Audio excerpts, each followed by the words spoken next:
శ్రీకాకుళం జిల్లా టెక్రలో సమతా సైనిక దళ సంఘం జిల్లా కార్యవర్గ సమావేశాన్ని నిర్వహించారు. ఈ కార్యక్రమంలో సమతా సైనిక దళ నాయకులు చల్లా రామారావు, పాండురంగ శ్రీను తదితరులు పాల్గొన్నారు. గత ప్రభుత్వంలో రద్దు చేసిన 27 దళితుల పథకాలను పునరుద్ధరించాలని కోరారు. ఈ సమావేశంలో మండలాల కమిటీల ఎన్నికల విధి విధానాలను చర్చించారు. దళితులపై అత్యాచారాలు, తిరుగుబాటు చేస్తే సమతా సైనిక ఊరుకోదని హెచ్చరించారు.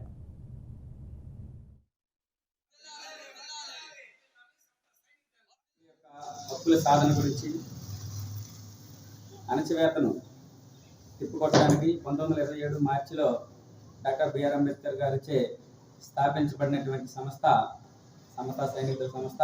ఇక్కడ అందరూ సమానత్వం, కులము, మతము అటువంటి భేదాలు లేకుండా మన హక్కులు ఏవైతే ఉన్నాయో వాటిని సాధించుకోవడానికి ప్రతి ఒక్కరు కూడా చిత్తశుద్ధితో అంబేద్కర్ గారి మార్గంలో కేవలం మనము మీటింగ్లు పెట్టుకోవడం కాకుండా అంబేద్కర్ గారి ఆశ యొక్క సాధన గురించి పోరాడి ఇందులో ఒక అమూల్యమైనటువంటి సైనికులుగా, ఎందుకంటే భారతదేశంలో ఇటువంటి గొప్ప సంస్థ అనేది ఇప్పటి వరకు లేదు.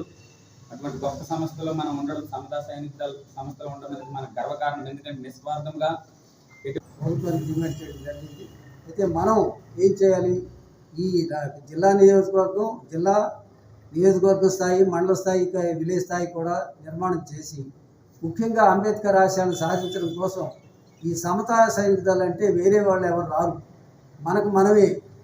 మన మీద జరుగుతున్న అన్యాయాలన్నింటికి ఎదిరించడానికి ఇంటికి ఒక సైనికుడు తయారై ఐకమత్యంతో మన సమస్యలు మనమే పరిష్కారం చేయాలంటే ఈ సమతా సైనిక దళం ఒక్కటే కరెక్ట్ అయిన మార్గం.